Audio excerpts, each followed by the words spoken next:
नमस्कार, मैं हूं डॉक्टर रूपाली जैन और आयुर्वेद फॉर एवरीवन में आपका स्वागत है। आज के वीडियो में हम एक परफेक्ट आयुर्वेदिक डाइट प्लान के बारे में जानेंगे। इसमें हम भोजन से संबंधित कुछ आसान नियमों के बारे में आपको बताएंगे जिस पर आप आसानी से अमल कर सकें। तो इसमें भोजन की शास्त्रीय विधि क्या है, भोजन करते समय किन किन बातों का हमें ध्यान रखना है, भोजन कितनी बार करना है, यानी आप खाना दिन में सिर्फ 2 बार आपने खाना है या फिर थोड़ी थोड़ी देर बाद अपने खाने का सेवन करना है, खाने की मात्रा कितनी होनी चाहिए, हमारे लिए हितकर यानी पथ्यकर हमारे लिए क्या है और अपथ्यकर क्या है। तो इन सब की जानकारी आज के वीडियो में लेंगे। पूरी जानकारी के लिए वीडियो आखिर तक ज़रूर देखिए और अगर आपने हमारे चैनल को सब्सक्राइब नहीं किया है तो सब्सक्राइब भी ज़रूर कीजिए। इस वीडियो में हम आपको जो भी नियम बताएंगे वो वाग्भट ऋषि ने अष्टांग हृदय इस ग्रंथ के सूत्र स्थान का 7वां अध्याय यानी अन्न रक्षा विधि अध्याय और 8वां अध्याय यानी मात्रा शिति अध्याय, इस अध्यायों में इन्होंने ये सभी जो नियम हैं ये बताए हुए हैं। तो सबसे पहला जो नियम है वो है खाना कब खाए। तो पहले खाया हुआ खाना अच्छी तरह पचने के बाद यानी अच्छी भूख लगने के बाद, पेट में शरीर में हल्कापन महसूस होने के बाद, शुद्ध डकार आने के बाद ही हाथ पैर मुंह अच्छी तरह धो के फिर ही खाने का सेवन करना चाहिए। अगर समझिए आपको भूख नहीं है या पहले खाया हुआ खाना अच्छी तरह से पचा नहीं है और फिर भी आप खा रहे हैं, इसे अध्यशन कहा गया है, तो ये भी सही नहीं है। और यहाँ तक अगर आपको अपचन हुआ है यानी अजीर्ण हुआ है और फिर भी आप दूसरी बार खाना खा रहे हैं तो इन सब की वजह से जो भी आपका डाइजेशन है या पचन है वो सब गड़बड़ हो जाएगा। तो फिर इससे आमदोष शरीर में उत्पन्न होगा और ये जो आमदोष है ये सभी बीमारियों की जड़ में है। तो इस बात का हमें ध्यान रखना है। इसके साथ ही उन्होंने और बारीकी से इसका वर्णन किया है। तो हम जब भी खाना खाएंगे तो भगवान को भोग लगा के घर में जो बच्चे हैं या बुजुर्ग व्यक्ति है उनको तृप्त करके, और अगर घर में मेहमान हो या बाकी परिवार के सदस्य हो तो उन सबके खाने की व्यवस्था करने के बाद ही हमें भोजन का सेवन करना चाहिए। शायद किसी भी शास्त्र में इतना बारीकी से वर्णन हमें नहीं मिलता, लेकिन आयुर्वेद ने इन सब नियमों के बारे में हमें बताया है। दूसरा नियम है कि खाना कितनी बार खाना चाहिए। तो क्या हमें दिन में सिर्फ 2 बार खाना खाना चाहिए या दिन में थोड़ी थोड़ी देर बाद खाते रहना चाहिए। तो देखिए हर व्यक्ति अलग है, हर एक की पचाने की क्षमता अलग है, हर एक की अग्नि अलग है, यानी जो हमारी जाठर अग्नि जो पचाने वाला अग्नि है वो भी अलग है। यहाँ तक कि हर एक की प्रकृति, हर एक की शारीरिक क्रियाएं, फिजिकल एक्टिविटी अलग अलग है। अब जैसे कोई पित्त प्रकृति वाला व्यक्ति है तो उसकी जो अग्नि है वो तीक्ष्ण रहेगी, तो उसको भोजन करने के बाद भी वो बहुत जल्दी उसका पचन करेंगे और उनको फिर से भूख लगेगी तो उन्होंने ज़रूर खाना चाहिए। लेकिन जो व्यक्ति कफ प्रकृति का है, जिनकी अग्नि मंद है, उनको शायद 2 बार का खाना है उतना ही काफ़ी है, उनको बीच में भूख भी नहीं लगेगी और भूख ना लगते हुए अगर उन्होंने कुछ खाया तो उसका पचन भी उन्हें अच्छे से नहीं होगा। तो इस बात का ध्यान रखना ज़रूरी है। इसके साथ ही हमारी जो शारीरिक क्रिया है उनके बारे में भी ज़रूर सोचना चाहिए। यानी जो व्यक्ति अगर एसी में काम कर रहा है, उनकी ज़्यादा कुछ फिजिकल एक्टिविटी नहीं है तो उनको 2 बार का खाना काफ़ी है, और जो व्यक्ति बहुत मेहनत का काम करता है, धूप में काम कर रहा है, तो उनको शायद बीच में और कुछ खाना पड़ेगा। तो इन सब बातों का ध्यान रखते हुए ही हमें ये निश्चित करना होगा कि हमारे लिए सिर्फ 2 बार का भोजन काफ़ी है या बीच में हमने बीच में कुछ खाना चाहिए।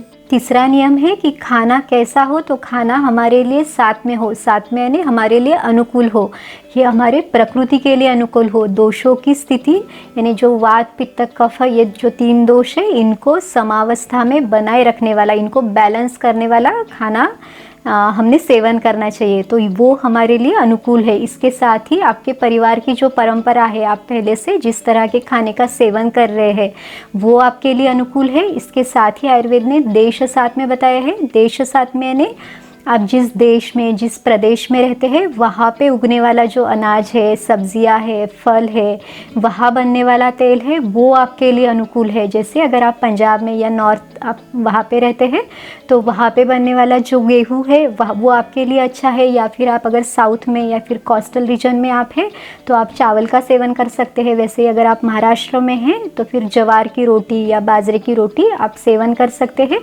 अब देखिए जो व्यक्ति साउथ में रहता है और वो हर रोज़ सिर्फ चावल का अगर सेवन करता है तो भी उसको कोई तकलीफ़ नहीं होगी, लेकिन अगर वो प्रदेश यानी वो दूसरे यहाँ पे शिफ्ट होता है। जैसे अगर साउथ का व्यक्ति नॉर्थ में जाता है लेकिन वो खाने की आदत वही रखता है, उसके खाने में अगर वो सिर्फ चावल का ही सेवन करता है तो वो उनके लिए फिर उनको वहाँ पे जाने के बाद तकलीफ़ हो सकती है, क्योंकि वहाँ का जो मौसम है वो बदल गया और इस वातावरण का प्रभाव जो है वो उनके शरीर पे, उनके अग्नि पर भी पड़ेगा। तो इस तरह से हमने देशात्मक के बारे में भी सोचना चाहिए और इन सब का विचार करके ही हमने खाना सेवन करना चाहिए। देशात्मक के साथ ही खाना लघु सुपाच्य हो, यानी पचने में हल्का हो, ये स्निग्ध गुण वाला, ताज़ा, गर्म हो और स्वास्थ्यवर्धक हो, पवित्र मन से बनाया हुआ, पवित्रता से परोसा हुआ पवित्र भोजन हो। पवित्र यानी ये सात्विक गुणों से भरपूर हो सके तो शाकाहार का ही सेवन करें। देखिए आयुर्वेद ने मांस वर्ग या मांसाहार भी बताया हुआ है, लेकिन वो सिर्फ कुछ विकारों में, कुछ बीमारियों की चिकित्सा में बताया है। लेकिन स्वस्थ वृत्त में यानी हमें निरोगी रहने के लिए जो भी आयुर्वेद ने वर्णन किया है वहाँ पे शाकाहार का वर्णन हमें मिलता है।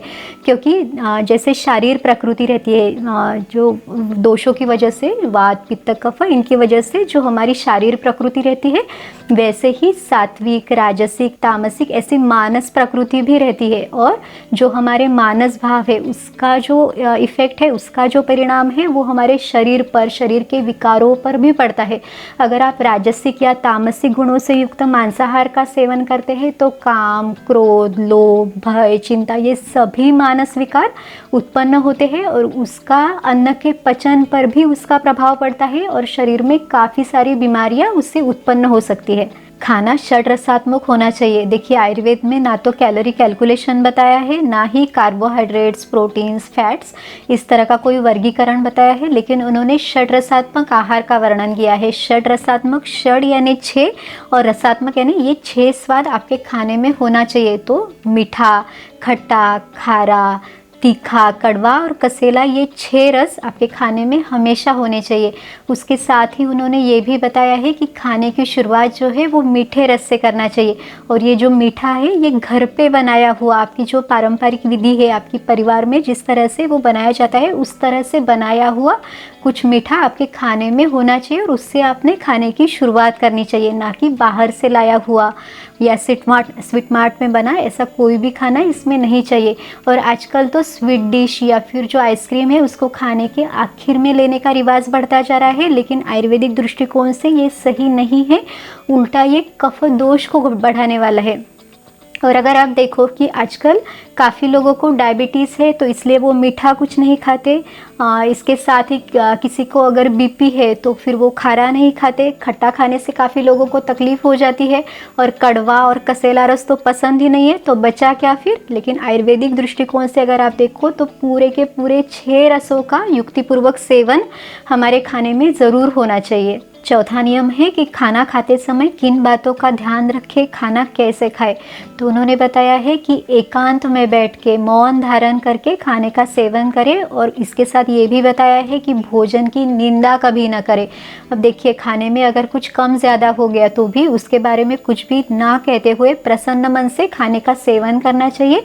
और तब जब हम खाना खा रहे हैं तब हमारे जो भी मानस भाव है उसका असर भी जो खाने का पचन है उस पर होगा। तो अगर व्यक्ति को किसी बात का डर है या चिंता लगी है या बहुत हड़बड़ाहट में जल्दी जल्दी में उन्होंने अगर खाना खा लिया तो तब भी उस खाने का पचन जो है वो अच्छी तरह से नहीं होगा। तो आज के समय से अगर हम देखेंगे तो टीवी देखते हुए या बातें करते हुए या खड़े खड़े जो खाना हम खाते हैं वो आयुर्वेदिक दृष्टिकोण से सही नहीं है। 5वां नियम है कि खाने की मात्रा कितनी हो। तो वाग्भट ऋषि के अनुसार योग्य मात्रा में यानी योग्य प्रमाण में लिया हुआ आहार जाठराग्नि को प्रदीप्त करता है और इसका पचन भी सुखपूर्वक होता है। तो हमेशा हमें योग्य मात्रा में आहार का सेवन करना चाहिए। अब ये जो योग्य मात्रा है तो हर एक के लिए वो अलग होगी, हर एक के प्रकृति के अनुसार वो अलग अलग होगी, हर एक की उम्र के अनुसार, वो जहाँ पे रहते हैं उसके अनुसार, उनकी शारीरिक बल के अनुसार ये जो मात्रा है वो अलग अलग होगी। लेकिन इसके लिए उन्होंने एक बहुत ही सिंपल जो रूल है वो बताया है। उन्होंने कहा है कि आमाशय यानी स्टमक के अगर आप 4 भाग समझते हैं तो उसमें से 2 भाग अन्न का सेवन करना चाहिए। तो इसमें दाल, चावल, सब्जी, रोटी इनका सेवन आप कर सकते हैं जो एक भाग है उसमें द्रव पदार्थ है, जैसे पानी है या फिर छाछ है, दूध है, खीर है, इनका सेवन करें। और एक भाग वात पित्त कफ इन दोषों की नैसर्गिक क्रियाओं के लिए खाली छोड़ दे। इससे जो अन्न का पचन है वो आराम से हो जाएगा। इसके साथ ही खाने में अगर कोई खाना हेवी है यानी गुरु गुणात्मक है या फिर कोई हल्का है, तो इन गुणों के बारे में देखकर भी अन्न की जो मात्रा है उसका निर्धारण हमेशा किया जाना चाहिए। छठा नियम है कि हमारे लिए पथ्यकर, हितकर यानी अच्छा खाना कौन सा है। तो जो हमारे प्रकृति के लिए यानी हमारी जो बॉडी टाइप है उसके लिए अनुसार जो हो वो हमारे लिए अच्छा है। इसके साथ ही जो अनाज है वो पुराना अनाज उन्होंने बताया है। तो जैसे आप चावल का सेवन कर रहे हैं तो कम से कम 1 साल ये पुराना हो।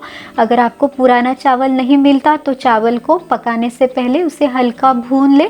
दाल में मूंग की दाल जो है वो पथ्यकर बताई गई है। सब्जियों में जो हरे पत्ते वाली सब्जियां है उसका सेवन कम करें क्योंकि ये पचने में हेवी है। अगर इसका सेवन करना ही है तो हफ्ते में 1 या 2 बार आप इसका सेवन कर सकते हैं। लेकिन जैसे लौकी है या तुरई है, भिंडी है, परवल है, इन जैसी सब्जियों का ज़्यादा मात्रा में आप सेवन करें। खाने में जो शुद्ध देसी गाय का घी है उसका इस्तेमाल ज़रूर करें। सेंधा नमक इस्तेमाल करें। इसके साथ ही हमारे रसोई में जो मसाले आराम से मिल जाते हैं जैसे हल्दी है या जीरा, राई, धनिया, हींग या फिर अजवाइन है, सौंठ है, काली मिर्च है, तो इन मसालों का युक्तिपूर्वक योग्य मात्रा में हमें उसका सेवन करना चाहिए। इसके साथ ही आयुर्वेद में बताया है भोजनांते पिबेत तक्रम यानी खाने के आखिर में तक्र का यानी छाछ का सेवन करना चाहिए। इसके साथ ही खाने के बाद पान का सेवन भी बहुत अच्छा माना जाता है। जो पान का इसका कसेला स्वाद रहता है। इसके साथ ही उसमें सौंफ, अजवाइन, लौंग, कत्था, चूना इसका जो प्रयोग किया जाता है वो भी खाने का जो पचन है उसको अच्छा करने में ये मदद करता है। और इसके साथ साथ ही ये मुंह का जो स्वाद है वो भी बढ़ाता है। 7वां नियम है कि भोजन करते समय पानी कितना पिए। तो आयुर्वेद में बताया गया है भोजन एच अमृतम वारी यानी खाना खाते समय घूट घूट पानी आपने ज़रूर लेना चाहिए। जैसे देखिए आप मिक्सर में कोई चटनी बना रहे हैं तो उसमें आप थोड़ा थोड़ा पानी डालते हैं तो उससे उस चटनी की पेस्ट बहुत अच्छी बनती है। अगर आप उसमें पानी बिल्कुल ही नहीं डालेंगे तो भी चटनी नहीं बनेगी। और इसमें अगर आप बहुत ज़्यादा मात्रा में पानी डालते हैं तो वो भी बहुत पतली हो जाएगी। इसी तरह खाना खाते समय घूट घूट पानी हमें लेना चाहिए। इससे जो खाने का पचन है वो बहुत अच्छा होगा। इसके साथ एक और बात बताई गई है कि खाने के तुरंत पहले आप अगर ज़्यादा मात्रा में पानी पीते हैं तो ये वात का प्रकोप करती है। और अगर खाने के बाद आप पानी पीते हैं तो ये कफ का प्रकोप करती है। तो इसलिए खाने के पहले अगर आपको पानी पीना है तो 45 मिनट पहले पानी पीजिए और खाने के बाद पीना है तो 1.5 से 2 घंटे बाद पानी पीजिए। लेकिन इस समय अगर आपको बहुत ज़्यादा प्यास लगती है तो आप घूट घूट पानी और वो भी गुनगुना पानी आप ले सकते हैं। इसके साथ ही उन्होंने बताया है कि जो शाम का खाना है वो भी हमें जल्दी खाना चाहिए और शाम को सूर्यास्त के बाद पानी का सेवन भी हमें कम करना चाहिए। यहाँ तक कि जो खाना है उसको खाने के बीच में और नींद के बीच में भी 2.5 से 3 घंटे का अंतर होना चाहिए। अगर हम इन सभी नियमों का पालन करते हैं तो खाने का पचन अच्छा होगा। अजीर्ण, अपचन इत्यादि जो बीमारियां हैं वो भी नहीं होगी और नींद भी बहुत अच्छी आएगी। 8वें नियम में देखते हैं कि हमारे लिए अपथ्यकर यानी अहितकर खाना कौन सा है। तो देखिए इसमें सबसे पहला बताया है कि अध्यशन यानी अगर आपको भूख नहीं है, पहले खाया हुआ पचा नहीं है और फिर भी आप खाना खा रहे हैं तो ये सही नहीं है। इसके साथ ही अनशन यानी आपको भूख लगी है लेकिन आप खाना नहीं खा रहे, आप उपवास कर रहे हैं तो ये भी सही नहीं है। इसके बाद बताया है अजीर्णाशन यानी पहले खाया हुआ खाना नहीं पचा है, अजीर्ण हुआ है, अपचन हुआ है और फिर से आप खा रहे हैं तो ये भी सही नहीं है।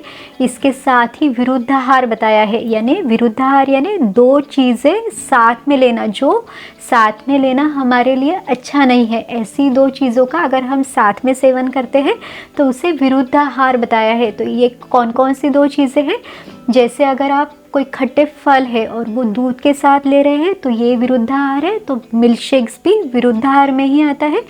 इसके साथ ही शहद को गर्म पानी के साथ लेना या शहद को गर्म करना या दही गर्म करना, ये भी विरुद्ध आहार है।